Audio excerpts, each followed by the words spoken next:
Hi, and welcome to the Bottom Line. I'm Pastor Paul Steele. I'm the senior pastor at Bethlehem Church in Austin, Minnesota. And now, the Bottom Line is our weekly summary of the previous Sunday's sermon. And this past Sunday, we started the Advent season by lighting the candle of hope.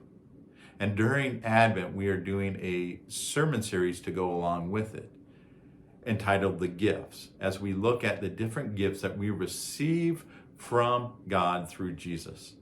Now, we live in a world where life doesn't always turn out the way we expect it. In fact, most of the time, life throws us curveballs that we have to deal with.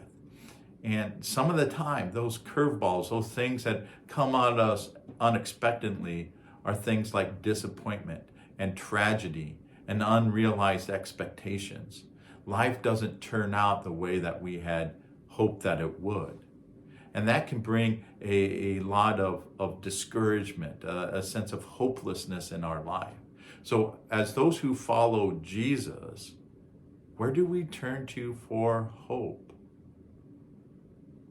Well, we turn to God, we turn to Jesus. Jesus becomes the source of our hope. And so during the Advent season, what we want to do is we want to prepare our hearts to enjoy the life Jesus came to give to us. It's not just looking towards Christmas and Jesus' birth, but it's looking at what Jesus' birth and his life and his death and his resurrection all mean to us. And so we looked at this past Sunday, we looked at Luke chapter 1, verses 5 through 25. And this is the account of the angel Gabriel coming to Zechariah and then telling Zechariah that he and his wife were going to have a son, and they're going to name that son John. Zechariah and Elizabeth were acquainted with unrealized expectations. They were an older couple, they were childless, and they were God's faithful people, and they were still ruled over by the Romans. So there were a lot of reasons why they should not have hope. And yet this angel comes, Gabriel comes, and gives this message of joy, of hope to Zechariah. And it reminds us that we too, in the midst of our discouragement, in the midst of our hopelessness, that God too will come and give us a reason for hope. And so our bottom line on Sunday is this: during Advent, we prepare our hearts with hope as we enjoy the new life Jesus came to give us.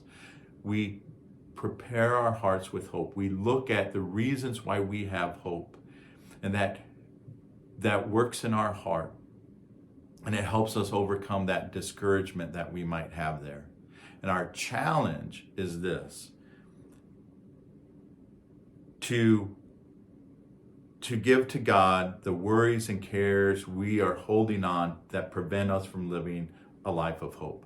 In prayer, we want to give to God those worries and cares that we hold on to that often rob us of hope. And that way we begin to experience the hope God has for us. And then our prayer for this week comes from Ephesians chapter 1, verse 18. This is what the Apostle Paul says: I pray that your hearts will be flooded with light, so that you can understand the confident hope he has given to those he called his holy people, who are his rich and glorious inheritance. Let's pray that God would flood our hearts with this light, with truth, so that we can understand this hope that we have in Jesus. Hey, thank you for being part of Bethlehem. Thank you for watching. Remember, you can join us online, either here on YouTube or on Facebook. You can join us in person at 10:30 on Sunday mornings. And if you want to help us out, if you've been blessed by our Bottom Line videos, by our live stream, remember, go to our website, BethlehemChurchAustin.com and follow the Give tab. That's the best way you can support us and the ministry that we're doing here in Austin. Thank you again. Have a wonderful week, and God bless.